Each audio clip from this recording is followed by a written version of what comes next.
voilà ñu leen di nuyu bu baax yéen ñu ñuy teewlu sur Seneweb saa su ne ñuy am mbégte di feggoog yéen actuellement ñu ngi ci RFM fas yéene sekk waxtaan bi ndaw ak Cheikh Tidiane Diagne bu rajo Futur Média donc tey su suba ñoom la ñu jàppandooro nag ki nga xamante ni moo di Babacar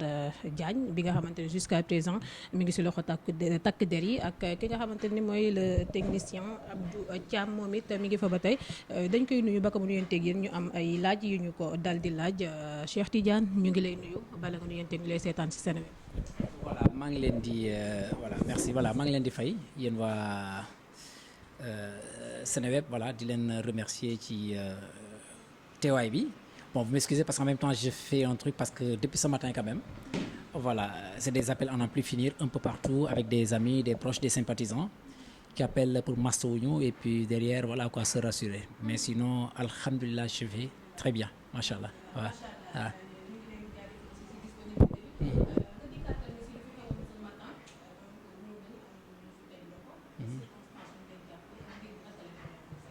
Alors déjà man en ce qui me concerne personnellement lu wolof di ne tombé waral ay gaaf parce que fii laay liggéeyee donc chaque jour damay ñëw liggéey si alors ce matin interview bi nga xam Babacar Fall mu ngi ko doon def ak Madiambal je l'ai découvert en même temps que tout le monde honnêtement donte fii laay liggéeyee mais je l'ai découvert en même temps que tout le monde parce que ba may dawal di ñëw laa jàpp RFM en cours de route dégg interview bu Babacar da amal ak Madiambal et je suis resté parce que man habituellement su ma duggee sama oto sax ay Vibe rajo laay déglu voilà et je suis tombé là-dessus ma déglu interview yi de bout en bout ba mu jeex ki ma nekkaloon mu toog ci kanam oto bi maa ngi koy nee si samay kàddu je répète dama ne tey RFM dana neex ni laa ko waxee parce que je savais la suite en fait parce que je me disais que ni comme démb Maïmouna Ndour Faye ma nga naroon a jàlle interview yi gis nañu ne mu mujjee tey bu ko RFM defee itam du rëcc parce qu'ils seront dans leur logique ba ma ñëw ba toll de Rue 6 la rajo bi annoncé ni comme quoi que ni policiers yi ñu ngi biir RFM ma ñëw jàdd pour garer habituellement fu may garer gis fa auto police mu garer mu wootaat feneen mu gis fa tam ko beneen auto police et puis du coup je me suis débrouillé garer feneen ñëw rombaleen nuyu leen yéeg bi ma yéegee au troisième Babacar je pense que biiram troisième la nekk bi ma yéegee ba toll foofu noonu ñëw ba si buntu bureau Babacar pour jël benn escalier si laa gis qu'il y a benn attroupement bëri ay nit des gens que je connaissais pas et j'ai deviné que c'était des policiers en civil waaw yow boo leen gisee doon teg policier bu doon teg policier parce que c'est la police discrète ay njël ak lu ne la ñuy takk doole ko foogee quoi donc ils sont dans leur boulot c'est également cela aussi la sécurité après boo ñu ñëwee ci buntu bureau Babacar c'était fermé ci lu ma fekkee man Babacar mi ngi doon ci biir tëju xaw ma la doon lijjanti mais je crois que dafa nekkoon en conversation certainement avec des personnes parce que boobu xam nañu ni que la police est là donc après ñun ñu doon wax ak Babacar parce que dañu demoon benn instant mel ni lii bëgg a daaji buntu bi waaw mais tolloo ñu woon foofu quoi en fait quoi parce que Babacar n'avait pas refusé peut-être d'ouvrir la porte mais am na lu mu doon def ba pare soog a ubbi buntu bi après El Hadj Assane Gueye ma nga fa woon man maa nga fa woon et puis on a parlé avec Babacar def li muy def ba pare ubbi te ba muy ubbi buntu bi Babacar était en survêtement yore wolof la soloon mais il était en survêtement donc certainement il était dans les toilettes je sais pas quoi d'autre des trucs du genre après gars yi ba ñu duggee ñu ànd ak ñoom dugg quand ils sont entrés ils ont dit dañ koy yóbbu après on s'est mis à parler à gauche à droite après gars yi ne dañ koy menotté man si laa soo ko wax ma ne leen pourquoi le menotté c'est pas un délinquant c'est pas un vagabond pourquoi le menotté dañ koy yóbbu tranquillement mu dugg ci oto bi ñu dem loolu laa ci wax après ne dañ ko mën Babacar ne menotté leen ci dama fekkee itam encore après bañ ko menotté man maa récupéré les 2 portables de Babacar maa ko jël jox ma say portables je récupère les 2 portables ensuite Babacar ba muy génn mu ne filmer moom ne filmer gars yi fi nekkoon doon liggéey commencé filmer après derrière quelqu'un parmi les agents de police ne fii ko fi filmer dañ lay yóbbu encore que fii c'est un cadre privé bu fekkee dëgg rek la yàlla bëgg daf mel ni nit fekk la sa biir kër di am lu muy def ba pare ne bu ma filmer bu ñu taxawee ci mbedd bu la neexee nga wax leen bu ñu taxawee police bu la neexee nga ne bul filmer mais nit nga ñëw fekk ko këram di ko kii nga ne kenn di ko filmer wax dëgg yàlla loolu sama xel tey na ci. alors malheureusement parmi booy yu doon filmer mu am benn technicien bu fi nekk mooy Abdou Thiam qui est un innocent en fait que je connais bien mooy li nga xam ne sax lu géej gi riir en réalité mooy li may wax rek tombé waral ay gaaf donc gars yi ne dañ koy embarqué j'ai essayé de le sauver pour leur demander mais bon déjà qu'il y a un cas Babacar wala ci yokk leneen quoi il suffit juste ngeen jël ngeen effacer affaire yi ku si nekk tasaaroo ñu dem ku nekk pas besoin de l'embarquer non on l'amène après amoon na kenn ku nga xamante ni au moment où Babacar sortait moom ci Babacar focus on pour ñu yóbbu ko le gars tourné rek yam ci man rek et toi on t'embarque tu as filmé boobu fekk na maa ngi téye ñaari portable Babacar Fall téye sama ñaari portable di négocier pour que ñu bañ a yóbbu Abdou Thiam loolu moom mu ci dugal man personnellement ah bon ouais ok on y va ma ne ko j'ai filmé mu ne yooyu tu as filmé ma ne ko le jour que tu prouveras que ni j'ai filmé bu leen neexee ngeen jël caabi tëj sànni géej man ku ma xam dëggantaan xam ne que je suis un homme véridique je suis un homme digne du ma daw booy jël paaka di ko teg sama pour cent du ma daw c'est dans ma nature c'est dans le sang tout est mérité mais loolu dafa bokk si ñun bokk si suñu personnalité ma nekk je l'aurais fait ma wax ma nekk maa ko def àdduna ñaar la dund baa dee après ñu wàcc escalier yi man maa njëkk a dugg Abdou Thiam dugg Babacar dugg le temps que ñu jógee rue 15 RFM wutali corniche balaa ñu egg mosquée omarienne nee nañ ma noo yow wàccal yow defoo dara wàccal fekk commencé naa sympathiser ak ñoom parce que je suis quelqu'un de très taquin dans la voiture maa ngi tooñante ak ñoom ne yéen seen lii ngeen defar ngeen ko teg waa ji ma arrêté ma ne ko yow arrêté bi ma arrêté si la nga ko teg kii ma ne ko yow man booy Medina la bu ñuy génnee bu ma jàkkaarloo yow ci mbedd dama lay mbëkk ci tooñ et même parmi eux il y avait un garçon bu nga xamante ni que je connais nekk rek booy bi policier la et pourtant je l'ai connu depuis très longtemps à la Médina ici donc si ñoom la bokkoon après moom ma ne non grand waaye parce que ñoom xam nañu quoi parfois ils sont un peu dans l'excès c'est pas méchant mais bon peut-être que c'est une manière également de faire leur boulot ba ñu àggee commissariat central dañ ma ne bu ñu àggee rek ñu kii man pare naa ci ñu ñëw commissariat central il y a un agent qui débarque que je connais en fait que je connaissais parce que quatrième la nekkoon police quatrième à la Médina xamul géej gi riir yow fekkee woo ñi arrêté wax nañu parce que bu dépendre ci ñooñu rek ba ma wàccee si furgan dañ may ne demal sa yoon moom mu ñëw il n'a rien compris ñu ne nañ yéeg bu ñu yéegee Babacar dugg moo dugg kii dugg Babacar ñu isolé ko mu toog ci benn pouf toog noonu jàpp ñaamaram très serein je dis bien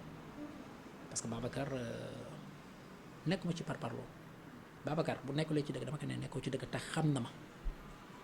dama laajte RFM dana la wax kan mooy Cheikh Tidiane ci kaw wax la mu xalaat ci doomu aadama dama wax ci gannaaw ni bu taxee ma wax ko et Babacar sait par moment on se dit des choses par moment sañu frottante par moment sañu tafante mais lépp ci cadre liggéey bi la comprendre alors noonu Babacar toogee ne ñu dindil ko monotam yi mu toog jàpp ñàmburam et c'est une image qui m'a marqué de fait que ñu monotam Babacar c'est pas un délinquant c'est pas un délinquant nit la rek liggéeyam rek lay def tout simplement noonu après derrière ils ont vérifié les portables revérifié les portables ci booy Abdou Thiam ñu gis si que effectivement il a pris des images parce que benn bi dama ko fëlantal bi ma gis mooy ba mu tolloo fii nii ci salon bi fii nii surplombé immeuble bi jël photo autopolice beneen bi nga xam c'est passé effectivement j'ai bien l'impression que c'est au moment où Babacar sortait de son bureau loolu la ñu téye ko pour ça man ils n'ont rien trouvé ils m'ont laissé et je suis parti et avant de partir je suis allé parler à Babacar.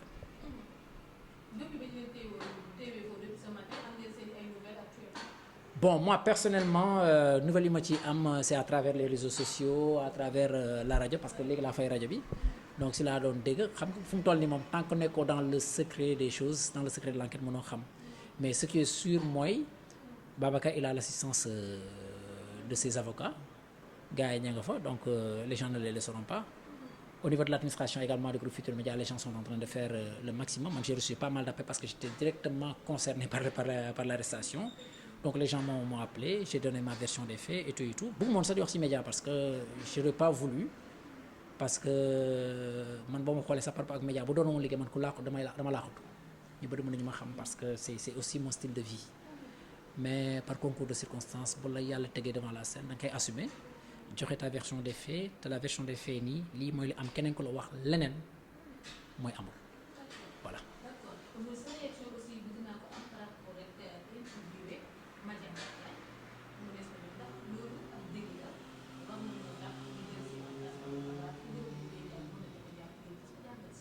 Bon xam nga man lu may faral di wax man je suis un journaliste sportif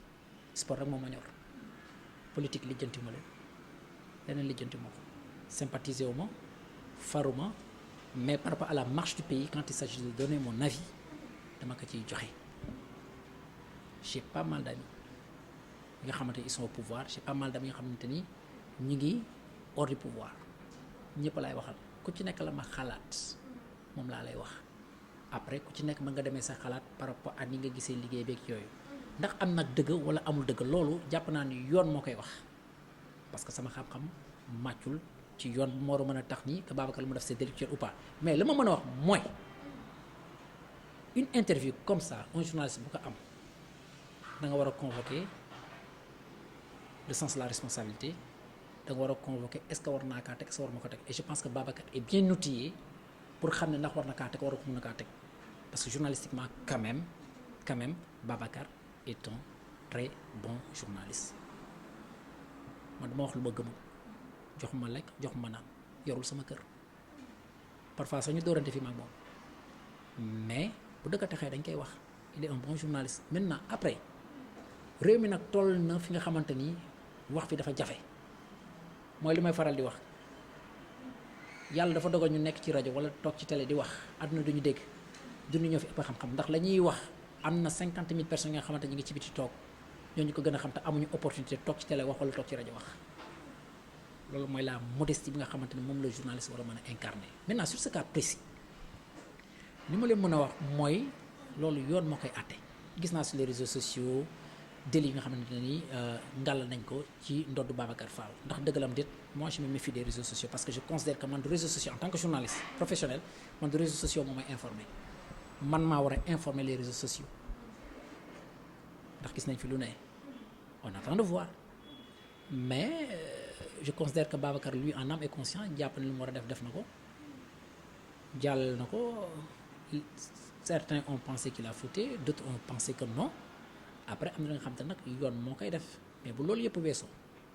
li ma bëgg a wax mooy les gens doivent garder la sérénité dans ce pays là dëkk bi metti na nit ñi sonn nañu les gens sont fatigués ñu nar ñoo sonnal ak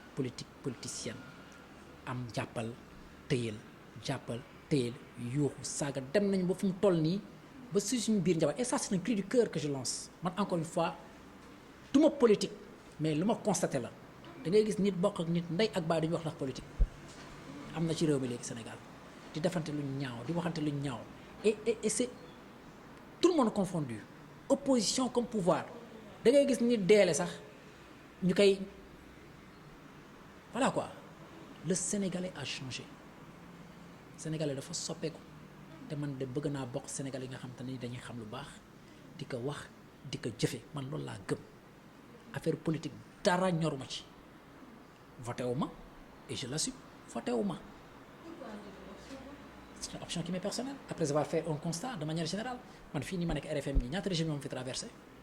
Ablaye Wade Macky Sall ba ci Sonko je suis bien outillé pour xam ndax man war naa mën a voté wala du ma voté et j'ai dit je laisse la responsabilité aux autres compatriotes de faire leur choix mais sympathiser wu ma et je suis tranquille comme ça man boo ma bëggee dundal man wax ma waxu sport wax ma waxu football je trouve mon plaisir à faire du journalisme sportif parce que loolu mooy sama passion mais nag dëkk bi léegi dafa neexul a waxee foo waxee ñu am fu ñu la féetale léegi gis am na ñi nga xamante ne sax gis naa si sur les réseaux sociaux Cheikh Tidiane Diagne arrêté mais ñi ciy wax ay wax yi nga xam ne xamuñ ma xamaa ñu man xawma lu bon jëfewu ma ko bon c'est pas ce qui est important ma personne est moins importante dans tout ça mais ce qu'il y a mooy nañu xoolaat suñu doxalin Sénégal réew mi ngi yàqu ndax soxarante ndax enante ndax wax li nga xamante ni vraiment moom la et les hommes politiques man je me méfie des hommes politiques lépp fii la ma fekk bureau bii Ablaye Wade